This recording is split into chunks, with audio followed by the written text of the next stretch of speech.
I'm going to make this panel up as a Christmas quilt for my niece and her hubby and family. Sorry about the glare from the lights. It's cute, isn't it? I'm not exactly sure what I'm going to do next, but I'll keep fiddling with it. And I'm going to use this line as a seam line for a border here, and the division between the red and the blue as the seam line for a border on either side. So it'll be a little bit of red and a little bit of this brown. I'm not concerned that it gets cut off though. As long as the trees are there is all I care about. Hi there everyone. I'm starting this panel quilt. Thank you for coming by my channel. Since the quilt panel itself has got a few colors, I'm going to make it kind of eclectic because I'm also using fabric I already have. The border that I did so far is this trees and gold snowflakes, and it's directional, so I was careful with my directions, and for the side borders I cut the fabric on the length instead of with the fabric so that the trees would work out right. And I cut these borders at 5.5 inches.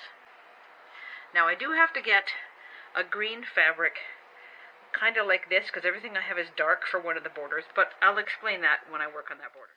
Today is Monday the 31st of July, and that is the gnome panel quilt top so far. Forgive my slightly froggy voice, I've developed a cold. Yes, it's not straight, I just stuck it up there so I could film. The next border is going to be top and bottom, and it's going to be foundation paper pieced scrappy Christmas trees on a white background. Now, the side panels, I only had enough fabric to do 2 of them, and again it's directional, so I just put those on the side, and they are 8 inches I believe. I think I had them measured out too. So I'll carry on and show you what the trees look like. After you have the triangle sewn onto this piece, just trim that bit off. That's a little big.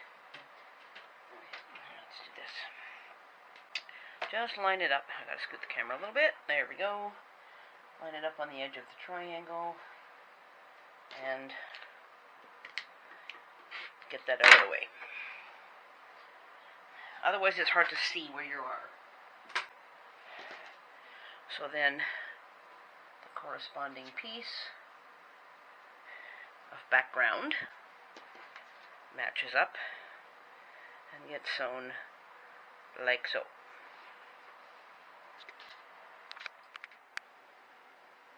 Because I put 2 8.5-inch squares of fabric together and then did the angle cuts, I will have 2 blocks that are identical pretty much, but of the other fabric.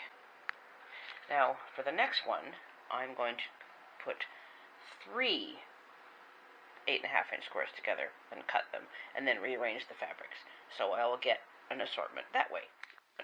I've got scrap brown wood fabric from leftover my sister-in-law's bookcase quilt. I've got this dark brown little remnant that looks good for trunks, and I have a mottled batik. So, when you make your blocks, you have your background of your tree part, and then you use strips of the same background. You need to be at least 8.5. That's what I'm going on, is with the pattern from the website that I found first, and then the video is a bit more freeform, but on the website, it's free, you can find it, and I just saved all the measurements. I'm cutting my blocks 8.5 inches, and then it says to cut these strips 2, so this is 2 inches high. I did about another 8.5, and then I just cut it in half, and the trunk is 2 high, 1.5. I haven't sewed the other side yet, so you get a nice skinny trunk when you're done. There we go. Tree strip sewn together and pressed toward the background. Now, when you're going to sew it on, try to have it as centered as possible. I mean, trees are not perfect. Everybody knows that, but don't have it like way over here. It's going to look dumb, right? Somewhere in the middle. I'm going to do mine right about like that. That looks good to me. And I will pin it. And then sew your seam along here, 1/4 inch, like usual. There we go. I have a wonky tree block. I was able to square this to 7 3/8 wide by 9.5 high. And I think that will suit my purposes perfectly.